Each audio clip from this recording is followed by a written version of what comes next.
dicen si quieren, ¿no? Y no hay problema con eso. Lo haremos, eso sí, con todo el respeto y con toda la espiritualidad que nos caracteriza como hijos de Dios, como siervos del Señor. Pero desde hace varios años yo estoy muy preocupado, casi que angustiado, por la situación que está viviendo. Al principio pensé que era mi país y particularmente la ciudad donde vivo, pero me di cuenta luego que no era solamente en mi país, era el mundo, era la iglesia en general. Y me imagino que esa realidad que nosotros estamos viviendo en Venezuela, también de alguna manera o en alguna medida la están viviendo ustedes aquí en los Estados Unidos. Creo, estoy muy seguro, estoy convencido de que el Señor me trajo aquí, no para hacérselos notar, porque ya ustedes seguramente lo notaron, pero sí para que removernos un poco, para decirnos, ¿y qué vamos a hacer entonces con esto? Porque definitivamente hay que responder a estas verdades que vamos a estar tocando. Trataré de ser bastante breve porque tenemos poco tiempo y yo mañana voy a tocar un tema muy parecido a porque estos pastores me enredaron la vida, ¿no? Estos son temas que solamente puede darse en 3 días más o menos, el tema que voy a presentar hoy, y el de mañana en unos 4 días. Bueno, me obligaron a tener que ver hoy y mañana el otro tema. Y el domingo quieren que hable de otro tema que también son muchos días. Yo no sé cómo voy a hacer. Pero gracias al Señor. Estoy muy agradecido. Por cierto, reciban un saludo de los hermanos en Venezuela, de mi familia en particular y de la iglesia que pastoreo, la iglesia de la Cruz, que también forma parte de la iglesia de Dios allá en Venezuela. Bien.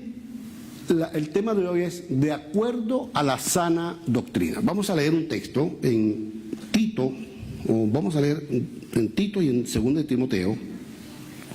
Si quieren, déjenme que yo lo lea, pero ustedes tienen la cita allí y la pueden luego buscar, ¿no? Anotarla y la revisan en la casa. Dice así: pero tú habla lo que está de acuerdo con la sana doctrina. Eso queda en Tito 2, 1 y 2, 7 y 8. Y 2 de Timoteo 3, 14. Dice, pero tú habla lo que está de acuerdo con la sana doctrina. Preséntate tú en todo como ejemplo de buenas obras, en la enseñanza mostrando integridad, seriedad, palabra sana, de modo que el adversario se avergüence y no tenga nada malo que decir de vosotros. Y ahora le dice a Timoteo, pero persiste tú en lo que has aprendido y te persuadiste, sabiendo de quién has aprendido. Por supuesto, parece ser que Pablo estaba pensando en este tiempo. Seguramente él pensó que Timoteo iba a tener que ver con este tiempo, pero no fue así. Nos tocó a nosotros. Pero la advertencia que le hace Pablo tanto a Tito como a Timoteo, y que otros escritores bíblicos como el mismo Señor Jesús también nos hacen esa advertencia, es necesariamente para hoy, para este tiempo. Y ya vamos a ver las razones. Es cierto que durante toda la historia de la iglesia ha habido escisiones, divisiones y la tendencia, digamos que casi que natural de la iglesia de desviarse y todo eso. Por eso fue que el Espíritu Santo proveyó las Escrituras y proveyó los ministerios, los dones en la iglesia para mantener el rumbo fijo, el rumbo derecho de la iglesia del Señor. Y, por ejemplo, estudiando un poco la historia de la iglesia, nosotros encontramos algunas de esas desviaciones doctrinales. Voy a mencionar algunas poquitas para tener una idea. Por ejemplo, el gnosticismo, para el tiempo de Juan y del apóstol Pablo, ya el gnosticismo estaba haciendo mellas en la iglesia y por eso tanto Pablo como Juan escriben Y Pedro también, por cierto, hace alguna referencia a esa doctrina gnóstica que es el conocimiento pleno, dejando de lado la guía y la revelación del Espíritu Santo y el crecimiento que da el Espíritu Santo. Era solamente que vamos a alcanzar, digamos, niveles superiores a través del conocimiento. Entonces era más o menos en dos platos lo que proponía el gnosticismo. La Iglesia tuvo que luchar contra ello. Otra era, por ejemplo, hay una doctrina que a mí me resulta hasta simpática, ¿no? Que se conoció como el montanismo. Había un señor llamado Montano que estaba más o menos en la parte norte de Europa, y Montano, para mí fue el primer pentecostal que hubo en la historia. Él era un hombre muy carismático en el sentido de manifestaciones del Espíritu. Y Montano predicó eso, y la única cosa buena que hizo Montano fue que regó el cristianismo por toda Centro Europa y Norte. Pero Montano se fue exagerando su mensaje acerca del pentecostalismo y de los dones, etcétera, al punto de que ya no había nada más importante que los dones espirituales. El final de Montano fue que se consiguió a dos concubinas que andaban con él. Y él era el Padre, una era el Espíritu Santo y la otra era Jesús. Imagínense hasta dónde llegó la desviación de este hombre. Pero sin embargo arrastró a mucha gente en ese tiempo. Eso fue más o menos en los años 135 a 160 después de Cristo. Otros, por ejemplo, como el modalismo, fue una doctrina que enseñaba que Jesús era el mismo Dios. A ustedes debe resultarle un poco familiar esa doctrina, porque hace algunos años, en el 60 más o menos para acá, hubo una doctrina llamada los solos Jesús. ¿Se acuerdan? La historia se repitió. En ese tiempo, el modalismo proponía eso. Jesús era el mismo Jehová del Antiguo Testamento y era el mismo Espíritu Santo que había quedado con la iglesia. Lo único que pasaba era que él tomaba el modo, estaba en el modo Padre o en el modo Jehová, después estuvo en el modo Jesucristo y luego en el modo Espíritu Santo. Así que eso de modo no es una palabra muy, ¿cómo se llama?, de este tiempo. También en aquel tiempo se usaba el modo. Ok, otra, por ejemplo, que causó muchísimos problemas fue el arrianismo. Más o menos como en el 318, Arriano propuso, él era de acá de Mesopotamia, de Babilonia, por allí, y él propuso una doctrina que más o menos decía que Jesús había sido engendrado por el Padre, pero que no era igual al Padre. ¿Está bien? Era inferior al Padre. Algo parecido al modalismo, solo que Cristo era un poquito menor. Y muy parecido, sí, a la doctrina de los gnósticos. Tenían ese parecer, o ese parecido. Y eso dio pie a lo que se conoce como el Concilio de Nicea, el primer concilio de la iglesia que lo propuso Constantino en el año 325 para resolver el problema. Lo que me llama la atención a mí en la historia es que cada vez, eso no fueron las únicas decisiones que hubo, ni las únicas desviaciones doctrinales, hubo muchas, pero cada vez que aparecía una desviación doctrinal, teológica, se reunía en sínodo los padres de la iglesia, los obispos, los pastores, los líderes de la iglesia, y resolvían el asunto de manera unitaria. Estudiaban la situación y era resuelto. Y decían, la verdad de la palabra era esta. Y gloria a Dios, así fue. A mi modo de ver, esta gente fue guiada por el Espíritu Santo, de modo que la doctrina evangélica que nos llega después de Lutero es una doctrina sana. Sí, con algunos detallitos y todo eso, que se ha ido depurando, que se ha ido mezclando, que se ha ido haciendo una serie de evoluciones, pero que finalmente el Espíritu Santo siempre se sale con la suya, siempre arregla las cosas, gloria a Dios. En este tiempo que estamos viviendo no podía ser menos. pero ahora peor, porque ahora es una mezcla, un sincretismo de, digamos, de doctrinas, ¿verdad?, que están apareciendo. Y a pesar de que el apóstol Pablo nos advirtió, y lo que le dice Pablo a Timoteo acerca de este tiempo, hay una expresión de Pablo que dice: porque en los postreros días habrán tiempos peligrosos. Vamos a ver ese puntico más adelante, pero eso es algo que llama mucho la atención.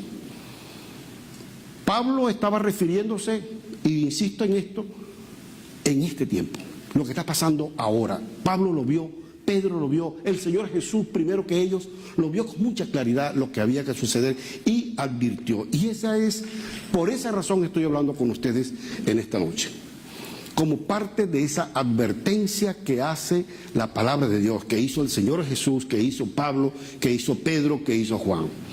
Gloria al Señor. Vamos a ver un punto. Yo quiero decirles que nosotros como Iglesia de Dios, nosotros como cristianos que practicamos y creemos y estamos seguros de esta verdad, estamos responsabilizados. Oiga bien esto. Tenemos la alta responsabilidad de salirle al paso a estas situaciones. Mire, yo vengo de un lugar, yo soy muy amistoso por naturaleza y no me gusta enemistarme ni ponerme mal con nadie.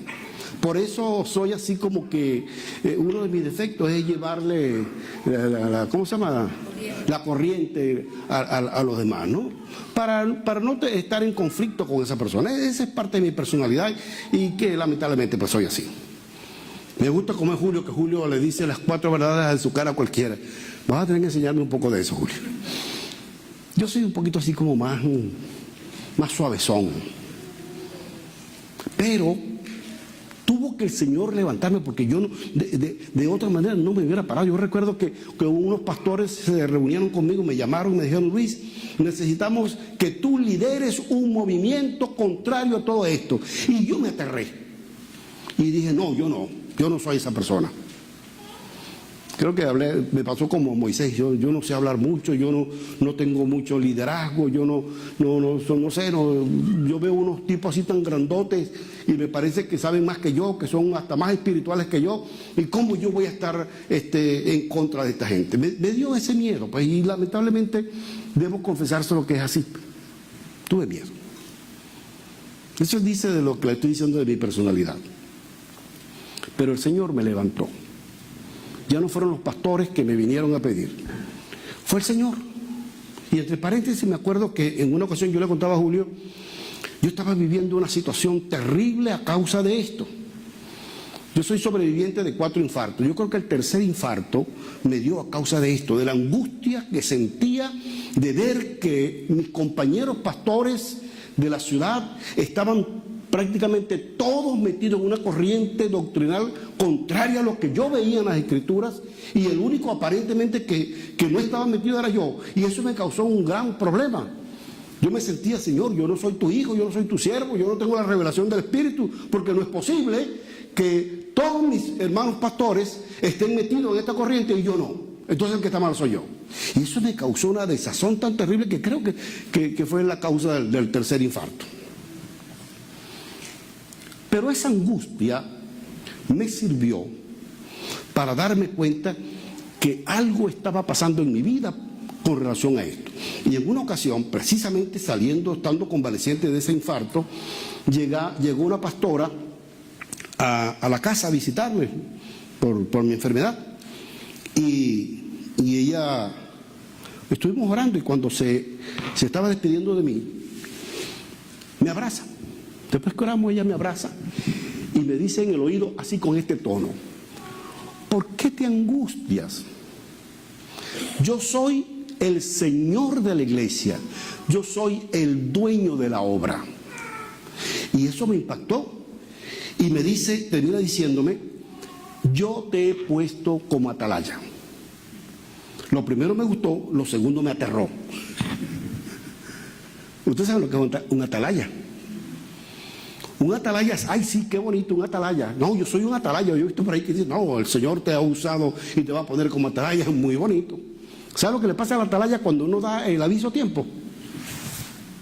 Lo matan. El atalaya no puede dormir. El atalaya no se puede descuidar.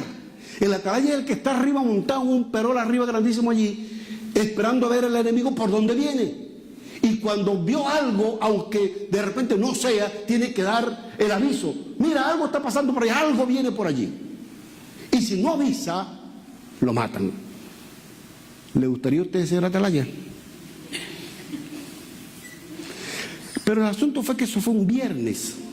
Y el sábado llegó una parejita que se iban a casar y yo era así como su padre espiritual.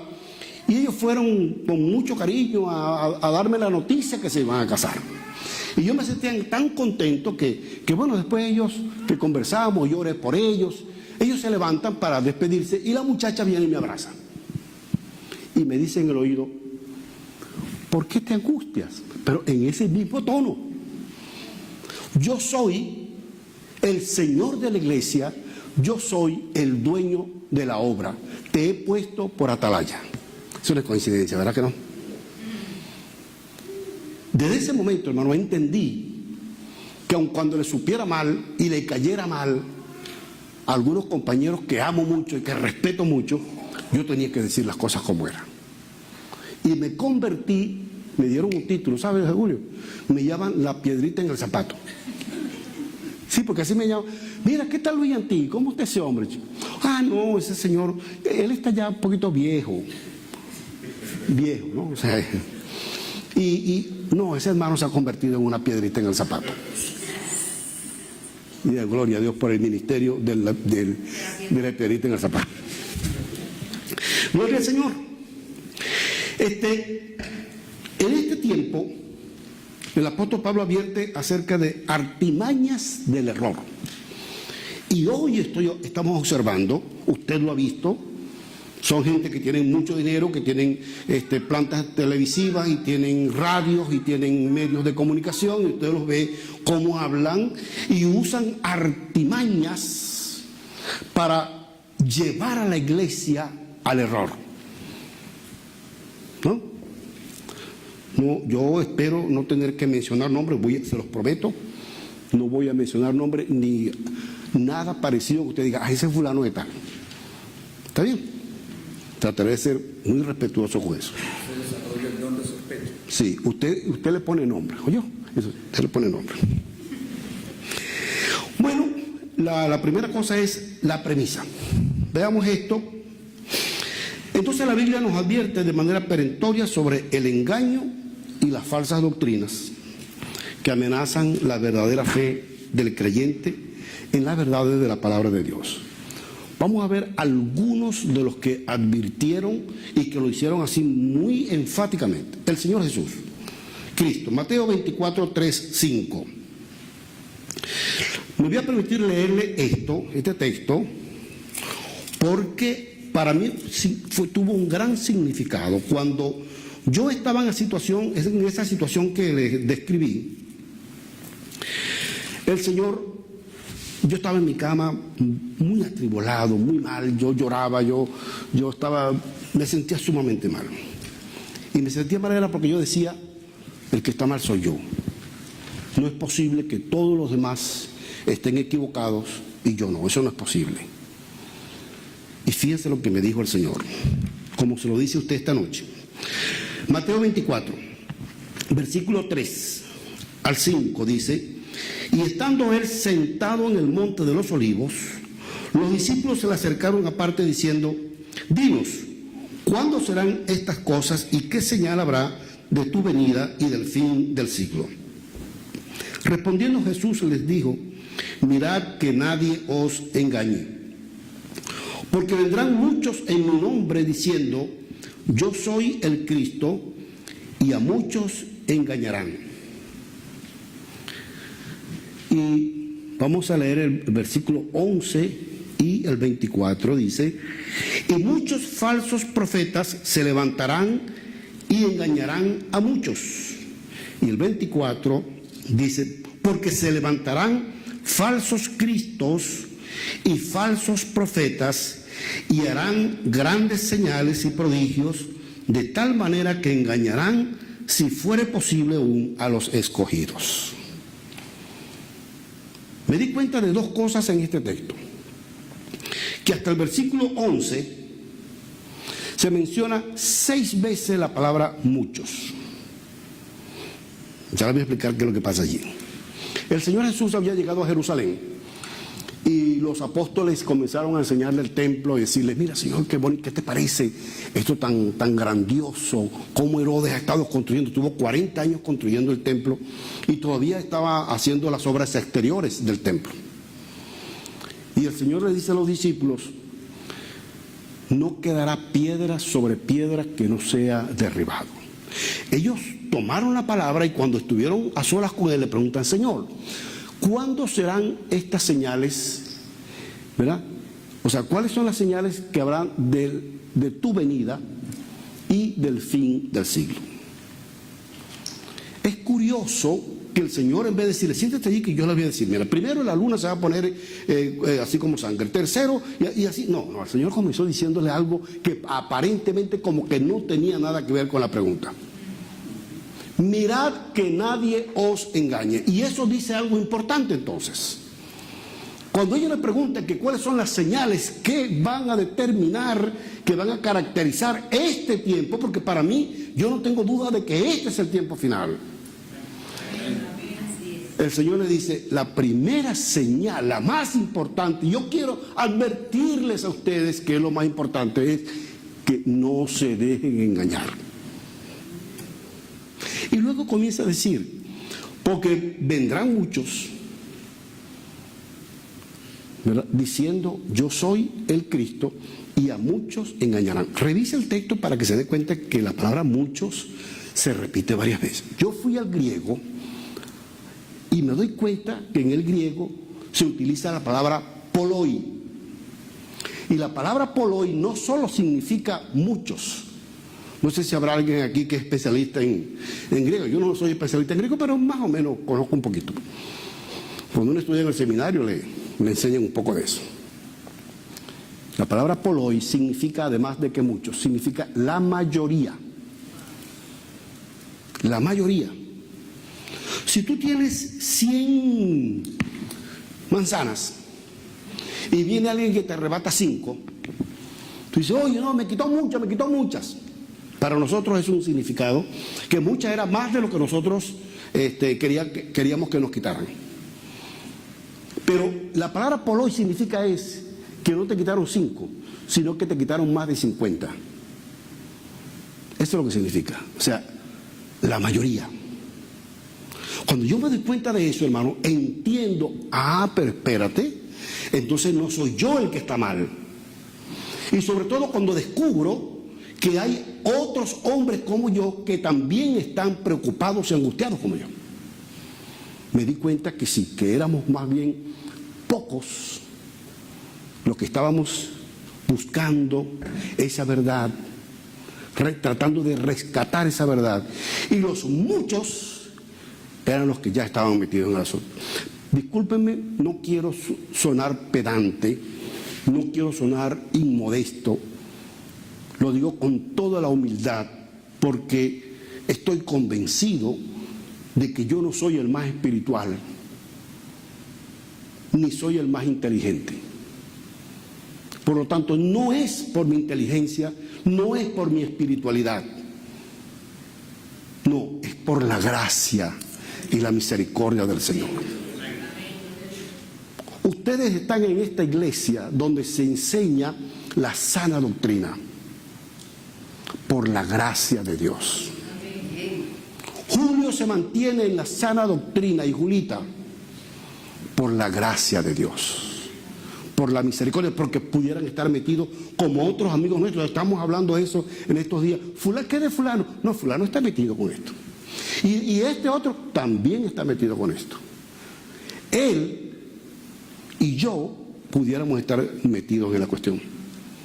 Después, en el día de mañana, vamos a referir un poquito más, adentrarnos un poco más en el asunto. Entonces el Señor Jesús advierte eso importante en la mente del Señor. La gran cosa, la cosa más importante que había era que no cayésemos en el engaño, en la falsa doctrina. Y dice, vendrán falsos cristos. Mañana voy a hablar de eso. Si se me olvida, díganme, pastor, usted dijo que iba a hablar de los falsos cristos. ¿Saben? ¿Me acuerdan? Ok. Vamos a descubrir quiénes son los falsos cristos. Pablo dice en 2 de Tesalonicenses, no hay manera que lo tengamos, ¿verdad? El texto, ¿no? ¿Verdad? No, pero bueno, no importa, lo leemos entonces. Si ustedes me quieren ayudar, mejor todavía, así andamos más rápido. 2 de Tesalonicenses 2, 1, 12, 1 de Timoteo 4, 1 y 2 de Timoteo 3, 1 al 14 y capítulo 4, versículo 3. ¿Me ayudan? Para yo no tener que estar ojeando. Aquí entiendo el primero entonces, 2 de Tesalonicenses 2, 1 al 12. Entonces lo tengo yo.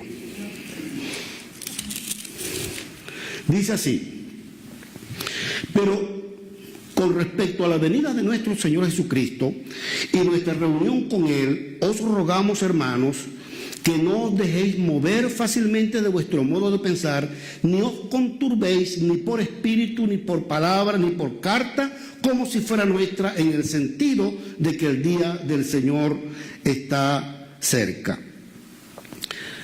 Nadie os engañe en ninguna manera, porque no vendrá sin que antes venga, y anote, subraye esto, que antes venga la apostasía y se manifieste el hombre de pecado, el hijo de perdición. Son dos cosas distintas: la apostasía y la aparición del hijo de perdición, el cual se opone y se levanta contra todo lo que se llama Dios o es objeto de culto, tanto que se sienta en el templo de Dios como Dios, haciéndose pasar por Dios. Una de las cosas que descubrió Juan, entre paréntesis, es que el anticristo es, además de ese personaje que yo creo que va a ser una persona que va a venir, es un espíritu.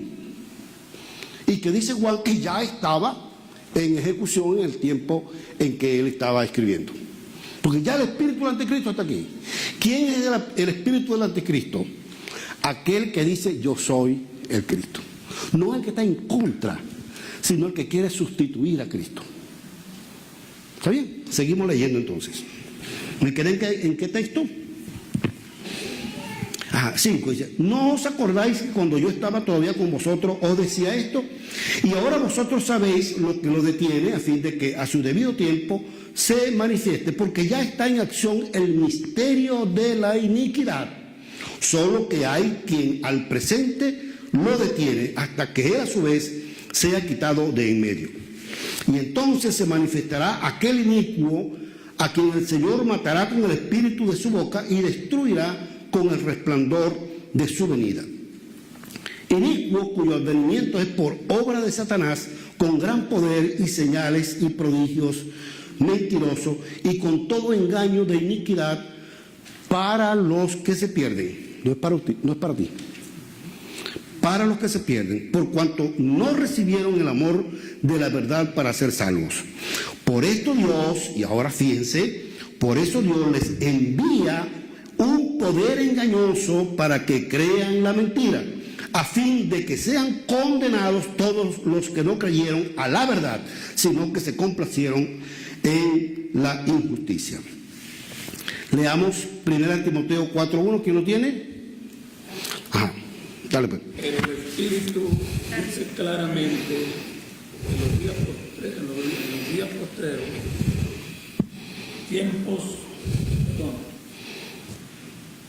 claramente que en los postreros tiempos algunos apostatarán de la fe, escuchando a espíritus engañadores y a doctrina de demonios. Uy, la cosa suena así como fuerte, ¿no? A espíritus engañadores y Doctrinas de demonios. Mañana vamos a ver un poco más detalladamente cómo es eso de espíritus o doctrinas de demonios. El otro es segundo de Timoteo 3, 1 al 14.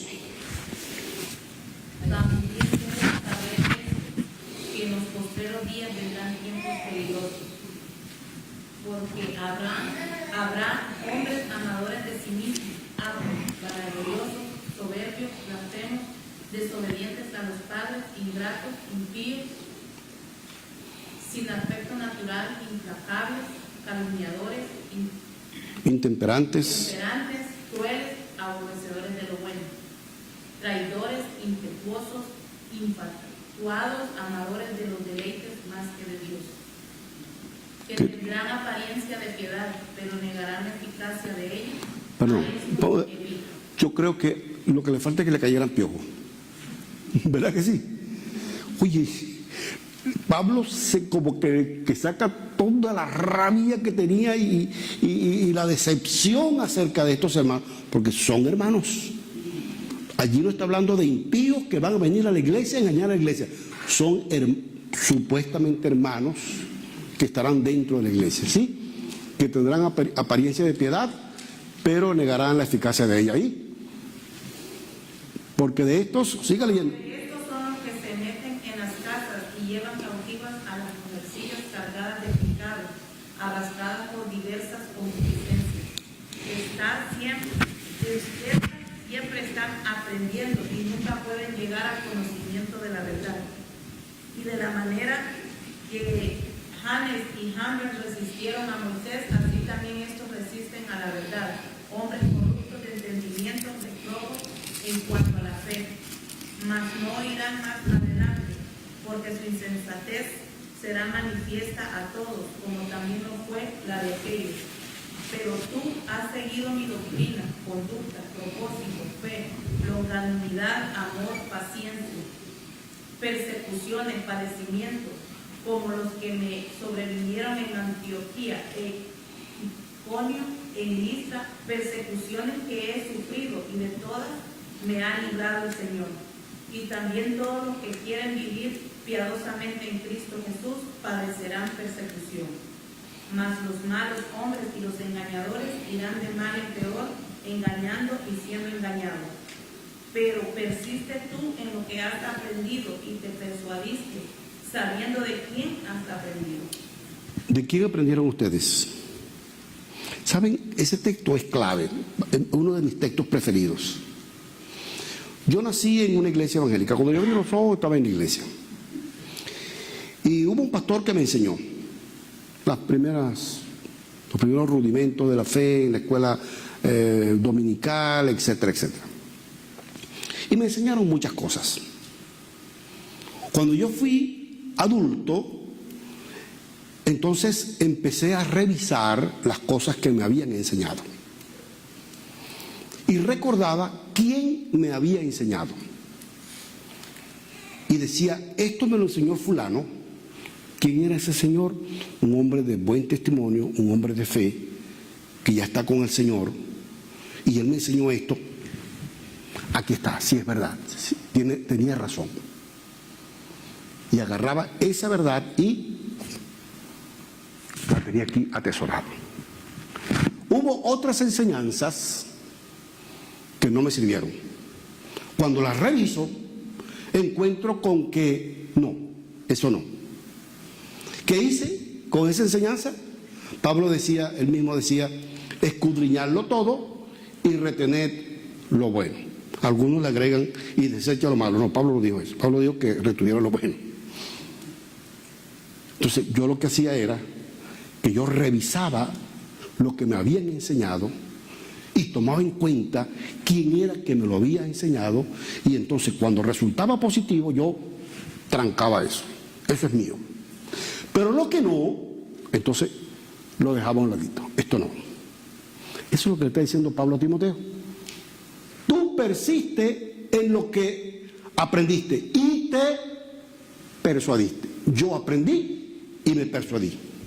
¿No te pasó eso, Julio?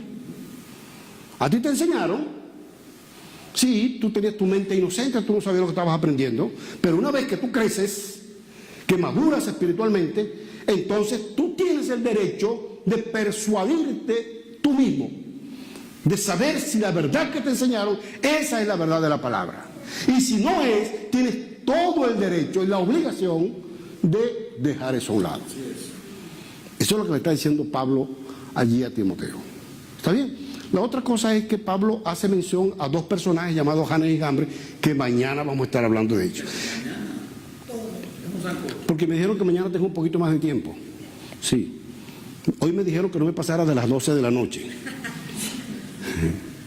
No, vamos a hacer muy breve. Ok, seguimos entonces. Fíjense que lo que Pablo está planteando allí, en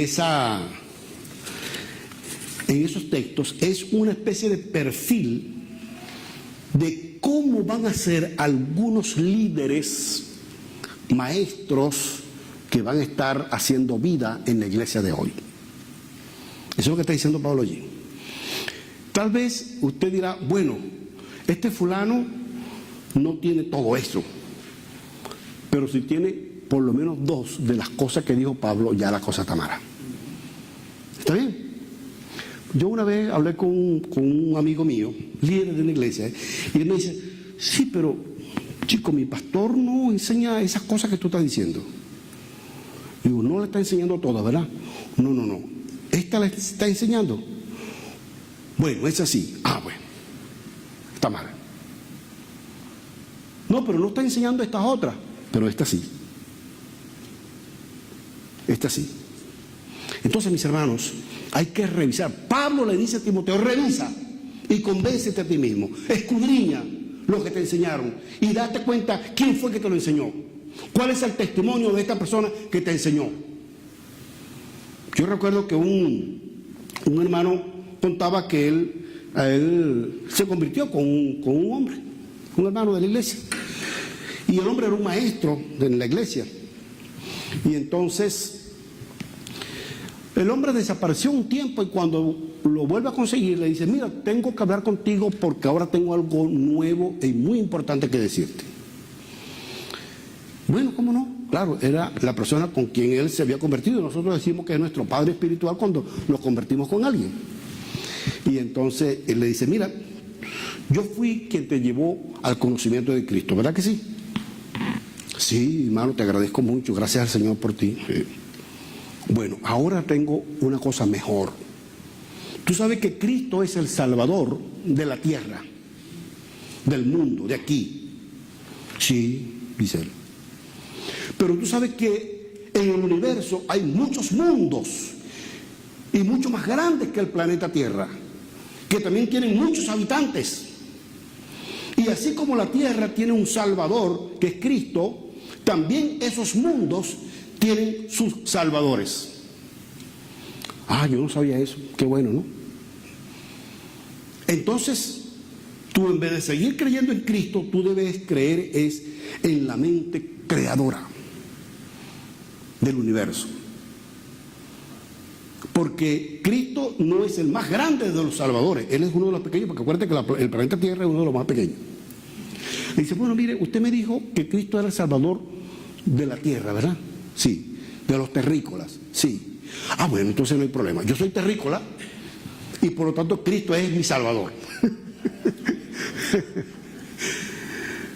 Es decir, mis hermanos, una vez que nosotros descubrimos la verdad, mantente firme en eso que creíste.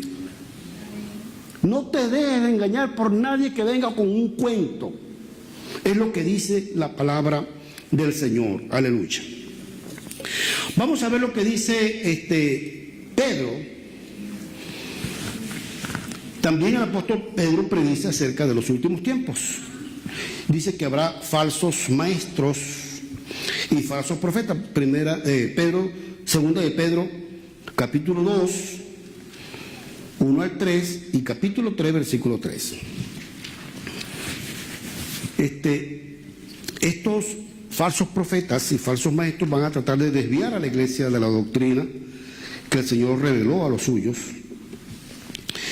Y también Pedro descubre estas artimañas que van a ser utilizadas por dichas personas. Segunda de Pedro 2, 1 al 3, ¿lo tenemos? Ajá.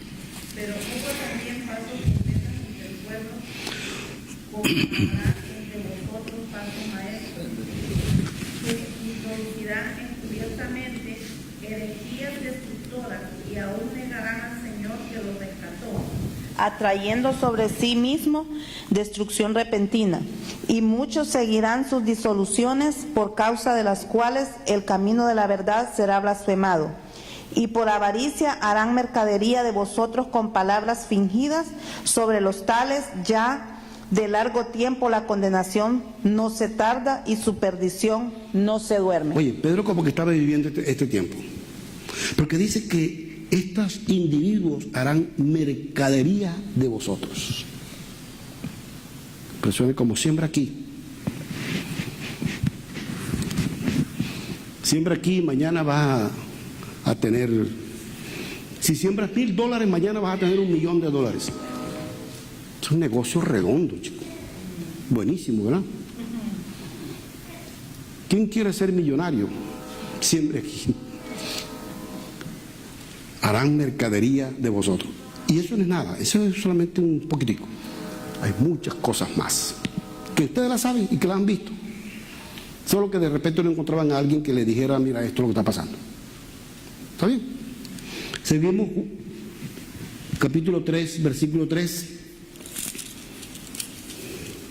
Sabiendo primero esto, que en los postreros días vendrán burladores, andando según sus propias concupiscencias.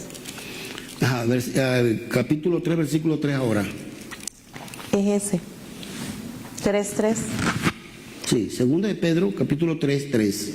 Sabiendo primero esto, que en los postreros días vendrán burladores, andando según sus propias concupiscencias. Sí, esa es. Ajá. Perdón. Sí, 3, correcto. Sí, está bien. Tienen toda la razón. Yo estaba leyendo en otro lado.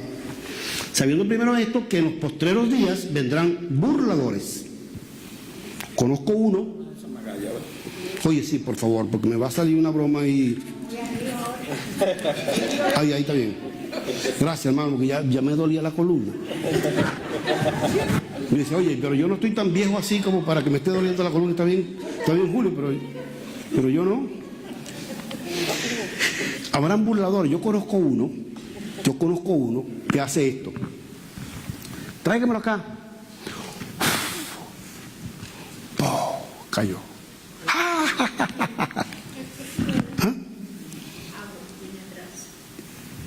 Sí. Y tráigamelo otra vez. Y se lo traen.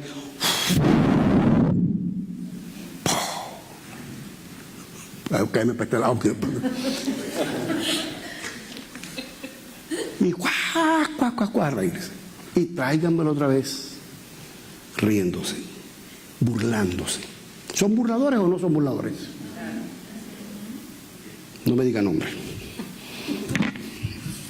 Pero tú lo has visto, ¿verdad que sí? ¿Lo ha visto? ¿Alguien lo ha visto? Ah, bueno, no hay problema entonces. Ok, vamos a ver lo que dice Juan. Juan es más severo. Como decimos en Venezuela, Juan es más atrinque. Eso no es una mala palabra aquí, ¿no? Ah, bueno, hay que tener cuidado con lo que uno dice. Primera de Juan 2, 18 al 20. Hijitos, ya es el último tiempo. Ahorita. ¿A quién se lo está diciendo? ¿Usted cree que se lo estaba diciendo a la iglesia de aquel tiempo? Nos lo estaba diciendo a nosotros. Hijitos, ya es el último tiempo. Y según vosotros oísteis que el anticristo viene, así ahora han surgido muchos anticristos. Por esto conocemos que es el último tiempo. Salieron de nosotros estos anticristos, pero no eran de nosotros. Porque si hubiesen sido de nosotros, habrían permanecido con nosotros. Pero salieron para que se manifestase que no todos son de nosotros. Pero vosotros tenéis, dígalo, repítalo usted. La unción del Santo. Y conocéis todas las cosas. Es la unción del Espíritu la que no permite, ni va a permitir que aquellos hijos de Dios que permanecen en la verdad se mantengan en la verdad. Amén. Gloria a Dios. Bueno, vamos a leer también en 2 de Juan, 2 de Juan 4, versículo 4, versículo 7 al 11. Mucho me regocijé porque he hallado a algunos de tus hijos andando en la verdad, conforme al mandamiento que recibimos del Padre. El versículo 7 dice: porque muchos engañadores han salido por el mundo que no confiesan que Jesucristo ha venido en carne.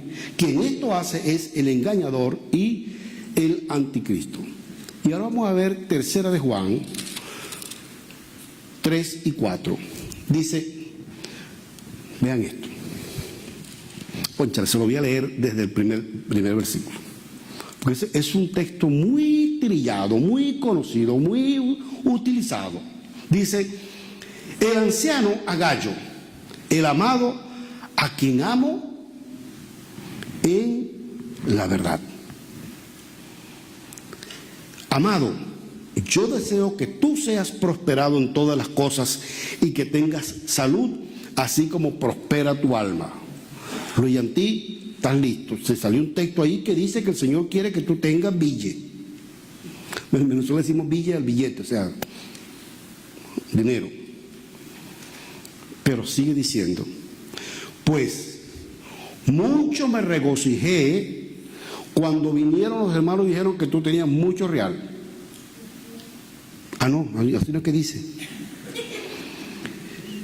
Cuando vinieron los hermanos y dieron testimonio de tu verdad, de cómo andas en la verdad. No tengo yo mayor gozo que el oír que mis hijos andan en la verdad.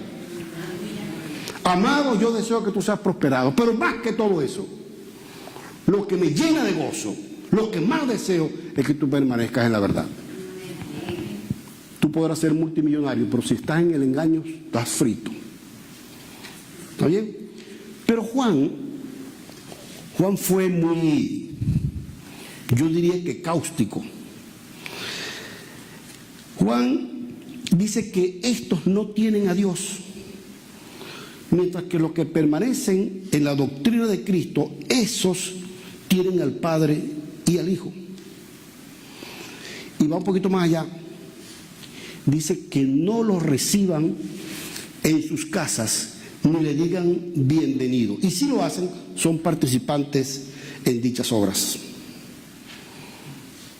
¿Qué les parece? Pablo no se atrevió a decir eso. Simplemente dijo: a estos evita. Pero Juan dice: no los recibas en tu casa. Voy a tener que pedirle perdón al Señor, porque yo lo estoy recibiendo en mi casa. Van a mi casa. Pero eso sí, si digo pelo no es malo, ¿verdad? Le digo no los pelo. No los pelo.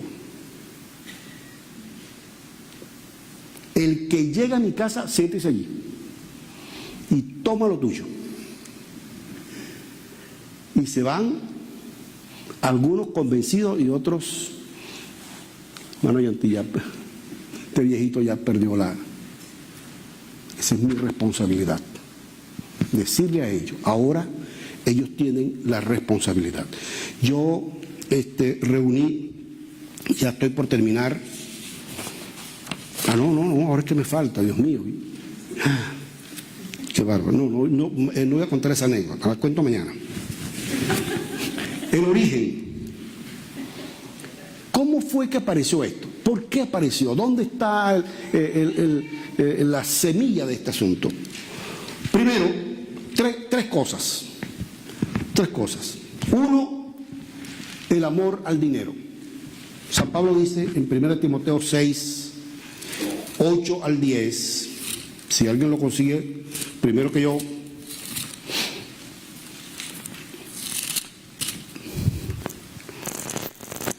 Así que, teniendo sustento y abrigo, estemos contentos con esto. Esto no le gusta a muchos hermanos. Porque los que quieren enriquecerse caen en tentación y lazo, y en muchas codicias necias y dañosas, que hunden a los hombres en destrucción y perdición.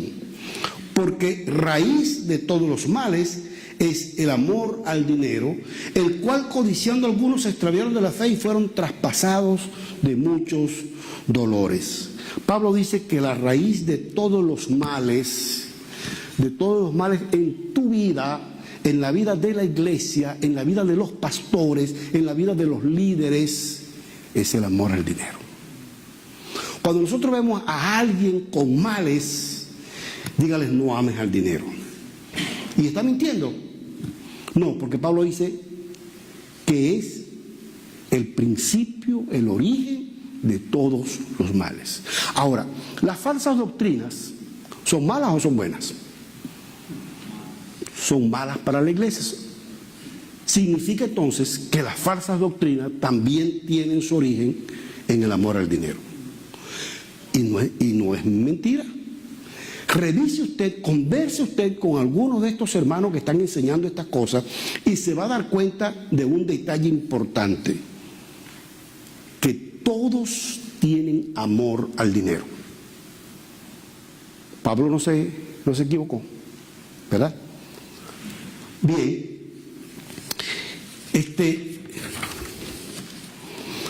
Pablo habla de que esa persona va a sufrir muchos dolores. Y no solo él, sino su familia, los de su entorno, la iglesia, también serán afectados.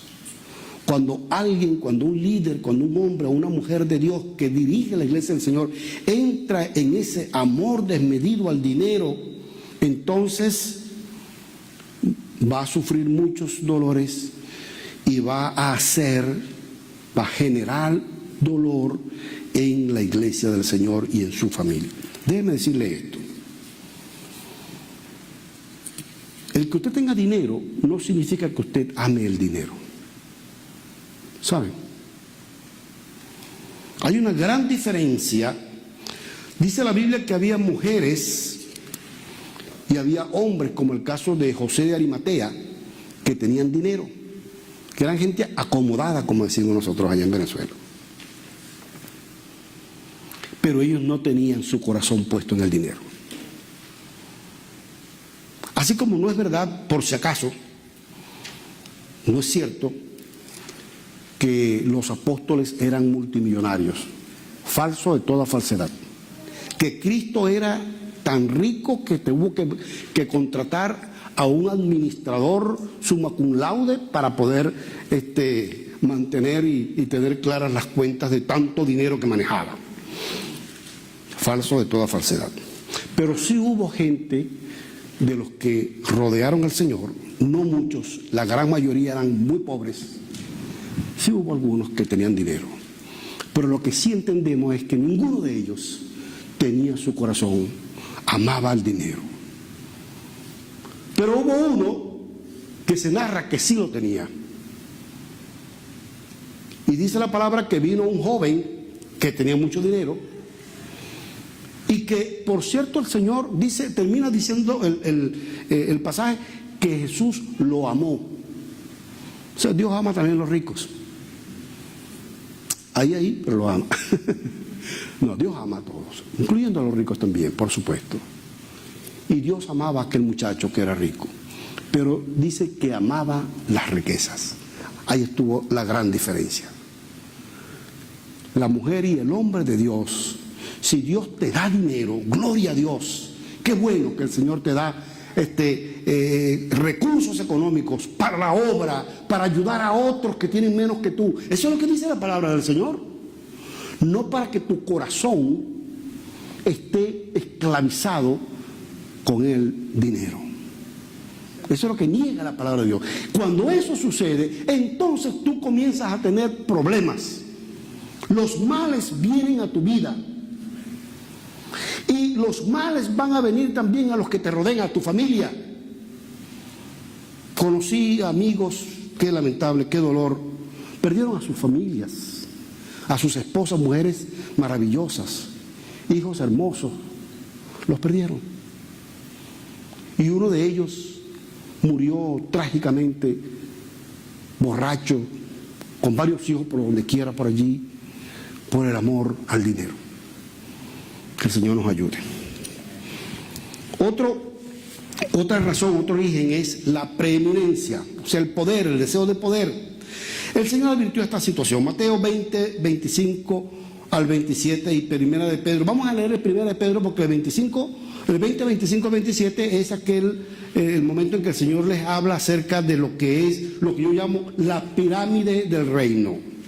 La pirámide del reino es que el que quiere ser mayor sea el servidor. Y yo digo la pirámide del reino porque es una pirámide invertida. Toda la pirámide naturalmente tiene su base abajo y la vértice arriba. La pirámide del reino es contrario. La vértice está abajo y la base está arriba. Eso fue lo que le dijo el Señor. Ustedes ven que en el mundo las cosas son así. Lo natural, lo del mundo, la base abajo. Y los que quieren ser grandes, entonces tienen pisado y están encima de los otros, los pequeños. Y todo el mundo hace esfuerzo por estar en la vértice. Aquí no es así. El que quiere estar en la vértice, mira dónde va a estar, abajo. Por eso yo le llamo la pirámide del reino. ¿Está bien? Aquí no, dijo el Señor. Allá en el mundo, aquellos que se enseñorean de la gente, inclusive son hasta llamados bienhechores. Pero aquí no. Aquí el que quiere ser grande. Y déjeme decirle, yo quiero ser grande. Yo quiero ser grande. Pero para yo ser grande, también quiero ser el más humilde de todos los servidores. Y eso es lo que yo soy. El más pequeño de los servidores. Yo soy el siervo de los siervos del Señor. Así me considero. Me da pena cuando yo llego a una iglesia o los pastores llegamos y nos sentamos, porque nos sientan siempre en el primer lugar. Me gusta mucho eso. Yo lo siento también en la primera fila porque es bonito, ¿no? Y entonces dicen, pasen adelante los príncipes. Un día dijeron así, yo vi por los lados y eso no es conmigo, yo no soy príncipe. Porque, espérate, o me están poniendo muy arriba o me están poniendo muy abajo, pero príncipe no, porque yo soy rey y sacerdote, arriba, o soy siervo, pero príncipe no. El príncipe no es ni rey ni siervo, ¿no es verdad? Entonces quítenme ese broma de príncipe. Yo príncipe no quiero ser. Aquí siervo, y bien chiquitico, para poder llegar allá y ser rey y sacerdote. Allá, aquí no, aquí sigo siendo siervo. Y el Señor Jesús no viene a buscar reyes y sacerdotes, no viene a buscar grandes predicadores, grandes profetas, grandes apóstoles. ¿A quién viene a buscar el Señor? Siervo, buen siervo y fiel. Sobre poco fuiste fiel, sobre mucho te pondré. Entra en el gozo de tu Señor. Amén. Aleluya. Yo quiero, hermanos, que cuando yo me muera, ustedes no van a estar allí, por supuesto, cuando a menos que me muera aquí.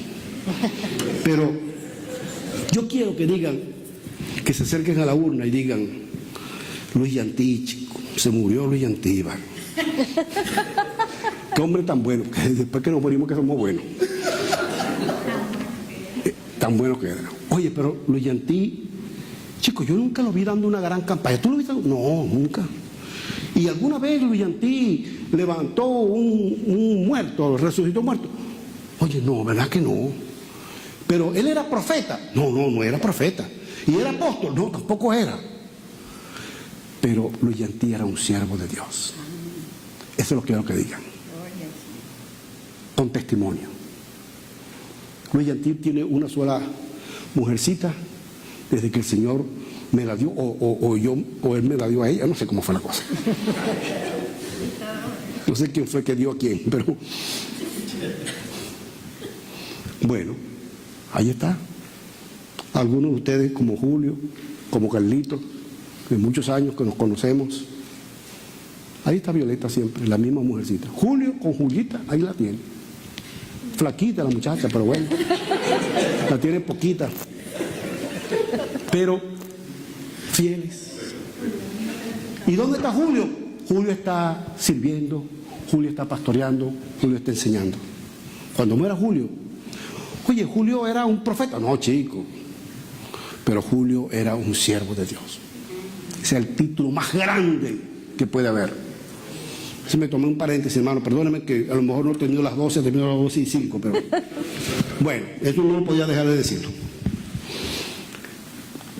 Todo el mundo quiere ser grande, quiere tener la iglesia más grande, quiere tener las cosas más lujosas. Yo le decía a Julio, al principio yo me sentía muy mal porque yo tengo una iglesia pequeña, no pasa de 100 personas. Y un día mi esposo y yo medio llorando ahí, oye, compungidos, nos pusimos a sacar cuenta, ¿cuántos hemos tenido? Nada, más de 500 personas. Señor, ¿cómo es posible, Señor? Yo tuviera ahorita una iglesia de 500, ¿por qué se fueron? Bueno, recuerdo que el Señor me dijo, yo soy el Señor de la iglesia, yo soy el dueño de la obra, eso no es problema tuyo. ¿Y dónde están los 500 y pico que no están ahorita conmigo? Sirviendo al Señor. Algunos de ellos pastoreando. Son ministros del Señor, son líderes, son maestros. Y entonces cuando me di cuenta, yo dije, pero bueno, ¿por qué voy a sentirme triste yo? Ahora me siento feliz, contento de que tengo una iglesia pequeña y puedo verle la cara a cada uno de ellos. Cuando tú tienes una iglesia de 5,000, 10,000 personas, tú no puedes verle la cara a todos. ¿No es cierto? No lo puedes atender a todos, no los puedes abrazar a todos. Yo lo digo a los hermanos allá en la iglesia, hermanos, apurrúñense que se abracen así bien amuñados. Apurrúñense, hermanos, porque cuando seamos una iglesia de 5,000 personas no vamos a poder hacerlo. Gloria a Dios. El otro es el espíritu de engaño. ¿Saben que hay una historia en Primera de Reyes? ¿Recuerdan ese pasaje cuando el rey Acab y Josafat fueron a pelear en Ramón de Galaad y salieron un poco de profetas? Déjenme decirle esto, no eran profetas de Baal, ¿ustedes saben eso? No eran profetas de otros dioses, eran profetas de Jehová, según ellos. ¿Saben? Porque a veces cuando uno lee allí que eran profetas, uno dice, no, estos eran profetas de Baal. No, eran profetas de Jehová, de Israel. Ellos decían que ellos estaban profetizando en nombre de Jehová, que Jehová les estaba dando la palabra. Pero Josafat, que era un hombre un poquito más espiritual que Acab, le dice, yo no estoy muy convencido del asunto. No sé, ¿por qué no me busca alguien que yo reconozca que de verdad habla de verdad? Oye, vale, lo que pasa es que hay uno por ahí, pero ese hombre nunca me dice nada bueno. Oye, ¿quién le iba a decir algo bueno acá? Bueno, llámelo pues. Y trajeron a Micaías. Y el que lo fue a buscar le dice, mira, no se te ocurra decir nada malo, porque te van a pasar por las armas, porque todo el mundo está diciendo que vayan y que van a tener la victoria. No te preocupes, yo voy a decir lo que Dios diga. Micaías, ¿qué tal? ¿Qué dice el Señor? Oh, vayan, que van a tener victoria. Pero lo digo con tanto sarcasmo, se le salió el sarcasmo a Micaías, que acá le dice, no te dije yo que ese tipo no sirve, mira, ya viene con la broma. Le dice, mire, yo les voy a decir a ustedes qué fue lo que pasó. Yo tuve una visión, yo vi qué fue lo que pasó. Llegaron espíritus delante de la presencia del Señor. Y el Señor dijo, yo necesito a alguien, un emisario que vaya y me enrede el asunto allá a Josafat y a Acab. Y unos proponían una cosa y otros proponían otra, hasta que vino un espíritu y le dijo, yo voy a ser espíritu de mentira. Y el Señor le dijo, anda, que vas a ser prosperado. Y eso fue lo que pasó aquí. Ustedes todos tienen ese espíritu de mentira que dijo el Señor, que me dijo el Señor allá. Pero mañana, acá, tú vas a estar muerto. Y había uno que tenía unos cuernos, inclusive. Con esto acornearás a los de Ramón de Gará. Bueno, y así fue. Espíritu de mentira. No tengo mucho tiempo para contarles una experiencia que tuve espiritual donde Dios me habló de este asunto. Pero sí le puedo decir que Julio me conoce, yo soy un hombre no escéptico, yo no soy escéptico. Dios me libre de ser escéptico. Lo que es que no me gusta mucho es cuando alguien viene a decirme que Dios me dijo. Pues yo le meto la lupa y... Pero cuando es Dios que habla, no hay problema, hermano. Pero ¿cómo les gusta a la gente decir, Dios me dijo, Dios te dice, Dios te mandó a decir? Oye, qué cosa esa, ¿no? Espíritu de mentira. Y el Señor me dijo, he permitido que salga del infierno un espíritu, hablando de Venezuela, un espíritu de engaño, de violencia y de división. Y déjeme decirle que el Señor me lo dijo en el 2002, cuando todo estaba bellísimo en Venezuela. ¿Saben? El Señor me dijo eso. Y me dijo otras cosas más que no se lo voy a decir ahorita. Mañana. Ok. El espíritu de engaño ha llegado no a nuestro país, no a Estados Unidos, ha llegado al mundo. El Señor ha permitido que espíritus engañadores, leímos varios textos hablando de esto, que estos falsos Cristos, estos falsos profetas, estos falsos maestros estarán llevando a la iglesia hacia un derrotero final de perdición, malo, perverso. Pero eso es el espíritu de engaño.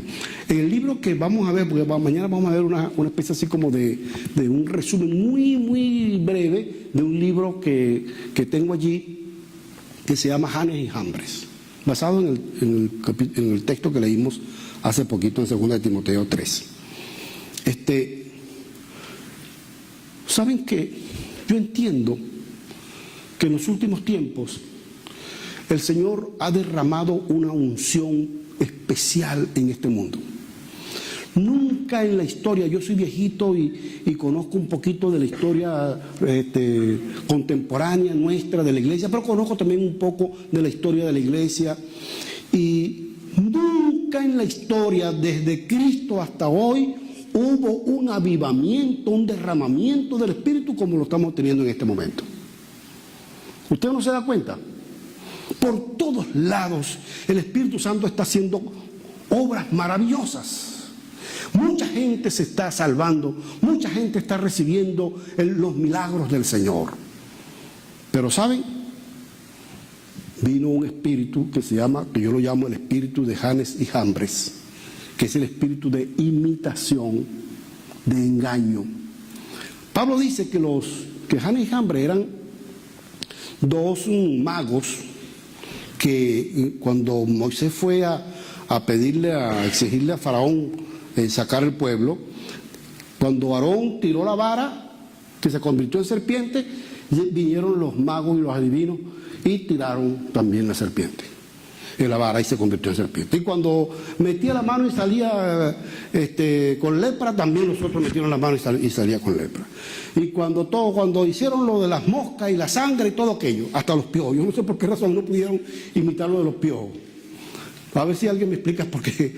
Yo no entiendo por qué no pudieron con la cuestión de los piojos. Pero Pablo dice, no sé de dónde sacó Pablo la información, probablemente de algún libro que en ese tiempo sí existía, hoy no existe, que eran dos personajes, los que llamó Faraón y que se llamaban Janes y Jambres. Algunos dicen que era un libro llamado el libro de Moisés, otros dicen que era un libro que tenía el mismo título de Janes y Jambres, ¿no? Y Pablo, me imagino que era un libro que estaba en boga en ese tiempo. Pablo entonces saca la información de ese libro y dice que se llamaban Janes y Jambres. Y representan, Pablo lo presentan como el sinónimo, el prototipo del engaño y de la imitación. Eso está sucediendo hoy aquí en el mundo, en los Estados Unidos. El espíritu de imitación. El Espíritu Santo está haciendo una obra grande por aquí y vienen estos bandidos y comienzan a hacer cosas muy parecidas y entonces la iglesia es engañada. ¿Saben? Ok.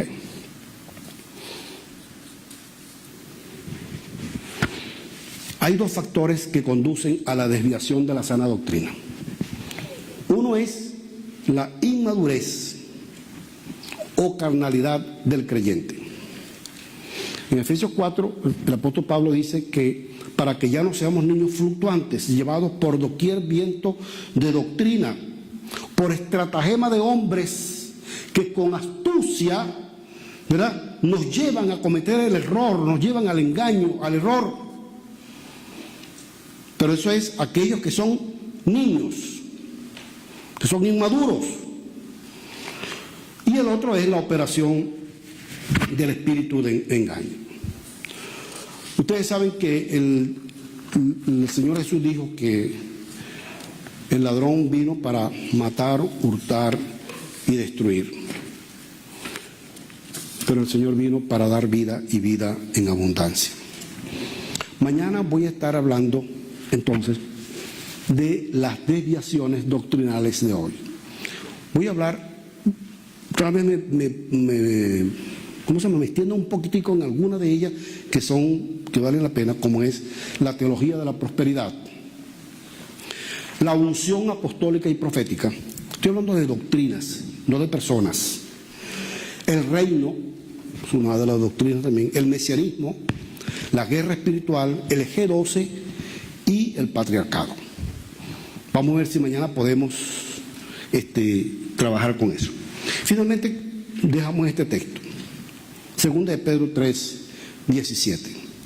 Así que vosotros, oh amados, sabiéndolo de antemano, oigan, Luis Antí vino a advertírselo, guardaos, no sea que arrastrados por el error de los inicuos, caigáis de vuestra firmeza. Iglesia Legacy, el legado. Ustedes han tenido un legado. No se aparten de eso. Pero tienen que estar muy pendientes. Nosotros decimos allá, mosca. Hay que estar mosca. Pilas. El que quiera venir a engañarlo, rechacen el nombre de Jesús ese engaño. Amén.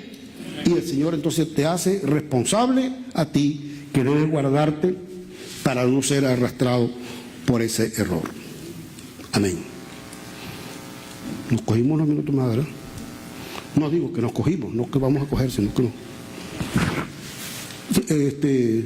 ¿Pueden haber algunas preguntas? Chicos, esto está demasiado caliente, ¿no? Sí, aquí también esto, porque aquí también está broma. Un niño de Caripito cuenta cosas. Hay que ayudarlo. ¿Qué tema de este hombre, chico? Hacer ver que yo soy más viejo que él cuando... ¿Alguna pregunta?